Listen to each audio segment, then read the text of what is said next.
What's going on, Toller team, and welcome to my review of Late Night with the Devil. But before we get into it, I got a few things I want to talk about. First and foremost, I want to say thank you guys so much for all of your support. If you've been following along in the community tab, I had to take a couple of weeks away from the channel just because I had a bunch of personal issues that were going on, a lot of them surrounding some family health concerns. So I hate stepping away from the channel because I want to put content out there every single week and I don't want to let anybody down, but I also don't want to be inauthentic. I wasn't myself, and the last thing I want to put out there is something that's forced, because you guys deserve me at my best because you are the best. So thank you so much for hanging in there, and a special thank you to the folks that reached out to me on Instagram and asked how everything was going. We're turning along. And if you're new here, sorry, that was kind of, a little off center there. But if you're new here, like what you see, feel free. Give me a like and subscribe. I've got a goal of 3,000 subscribers by the end of this year. It's a big goal, it's a lofty goal, but it's my goal. Anyway, you guys are not here for any of that. You're here for review. Late Night with the Devil, arguably the most hyped horror film of this year. Let's talk about it. Well, we're waiting. I've actually been keeping track of Late Night with the Devil for about a year now, because the first time anybody saw this thing was last year, and it made a huge impact on the film festival circuit, I guess you could call it, especially South by Southwest. It stars David Dastmalchian, Lara Gordon, and Ian Bliss, and it's directed by, I hope I don't murder their names, Cameron and Colin Cairnes. Essentially, we have a Price of Fame movie, right? Like, we've seen this done before. Late Night with the Devil does something pretty unique with it. So we have Jack Delroy, who is this late night talk show host. He's played by David Dastmalchian, and he wants to be the best. He keeps pushing himself to be the best. And he comes up with this idea of a very special episode of his late night show that takes place in 1977 on Halloween night. And things take a pretty sinister turn. And of course, we get to see it happen. Well, gentlemen, you have my curiosity, but now you have my attention. For my first positive, I'm going to talk about one performance and one performance alone. Everybody did good, but there's one person that sticks out the most, and that's David Dastmalchian. This is a guy that has been putting in some work, mostly sticking to side characters and cameos for the last couple of years, but this is the first time that he's actually had a solo lead role. Like, it is about him. He is front and center. And I'm being serious, he has put in so much work. There was about a year period where I know he was in the Weird Al Yankovic film. He was in that. He was in Oppenheimer. He was also in The Last Voyage of the Demeter. He was in Ant-Man and the Wasp, and the Boogeyman. That's what, 5 or 6 right there. So when I saw that he was going to be leading this film, that's what excited me the most, because you've got all these A-list actors and people that you see on the blockbuster poster, and it's the little people behind the scenes, the side characters, the actors that you may not know their name, but you know their face, and he is one of them. So the fact that he was able to play the main character of Jack Delroy, and he was so charismatic and energetic, and then later on in the film, we get to see this darker side of him and his pursuit of trying to be the #1 man on television. It was just fantastic. He is going to be the main draw, no matter what your opinion on this film is, if it's good, bad, or ugly. The one thing we're all going to agree on is that David Dastmalchian did a fantastic job as the main character. I'll make that deal. How about you bitch? You make that deal? I make that deal. I don't blame you. Damn good deal. My second positive is going to be the way that this film is produced to the audience, right? So it takes place in the late 70s, and it truly feels like the late 70s. Not only does the color palette and the film grain line up with the era, but so does the overall presentation and humor. Not to mention, we're told the story in a few different ways. So, and I'm going to attempt to do this in post-edit. you've got a couple of different ways that they show you how the story goes down.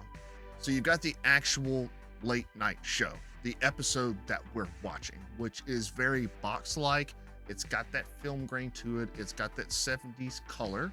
And then you have the behind the scenes stuff, right? The behind the scenes stuff that nobody has seen yet. And it's done in a wider angle, but it's more black and white. It's more monotone. And then you've also got the way Jack Delroy sees everything, which is more modern, and it's very high quality, as if he was actually, we were looking at things through his eyes. It's a very beautiful way of showing things. I thought it was extremely fun. I wasn't really bored throughout the film because they kept jumping back and forth to and from different angles and viewpoints just to show you the entire story and fulfill Jack Delroy's, I guess you could say, character arc, or just to know more about him. And the fact they were able to do that so perfectly and managed to keep it within the era of the 70s, to me, was absolutely brilliant. Now for something that's in the middle for me. Late Night with the Devil does pretty well with its pacing, but it takes quite a bit of time to get where we're going. What I mean by that is that this is classified as a horror film, and it is a horror film, but the large majority of the horror is actually in the third act, right? Which means we have to go through 2 other acts in order to get there. And like I said, I'm going to be in the middle on it, but I've heard people talking about it, so I feel like it's something that needs to be addressed. I wasn't necessarily bored through the first 2 acts. There was a lot of story. There was a lot to kind of piece together there about Jack Delroy, and it was interesting enough that it kept my attention, obviously. But I can kind of see where people would have an issue with, as a horror film, you don't necessarily want to put all the horror in the last, I don't know, 20 to 25 minutes. You need to kind of space it out just a little bit. So this is going to be one of those things that is pretty 50-50 for people. You're either going to love that or you're going to hate that. Me personally, I loved seeing more about Jack Delroy and his character and all the behind the scenes. I didn't need the horror, but I could see where it could aggravate other people.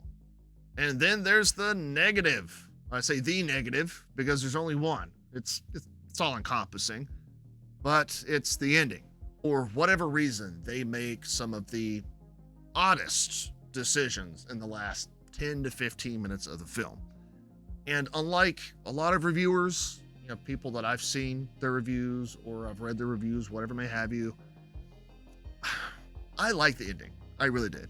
I feel like, we're talking about the middle section and just how they took a while to get where we're going. I feel like that also happened. We were going through the Jack Delroy story, how things come full circle. This is the very beginning of it. I didn't know what the hell was going on. I'm like, okay, what the hell has this got to do with anything?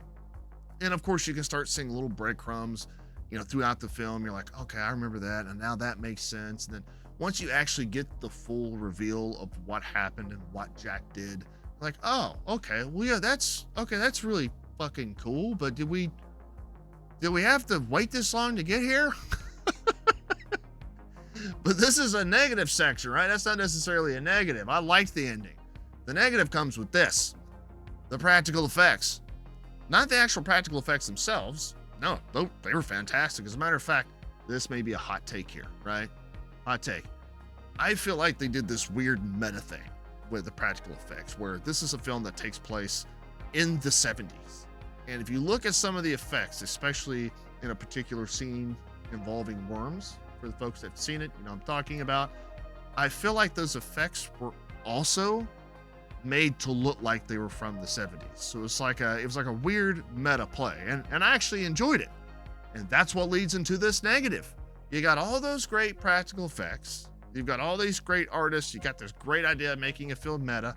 And then, for whatever reason, you decide to shove in some god-awful CGI work. When you got a low-budget film like this, you can't do that. You gotta play to your strengths and your budget.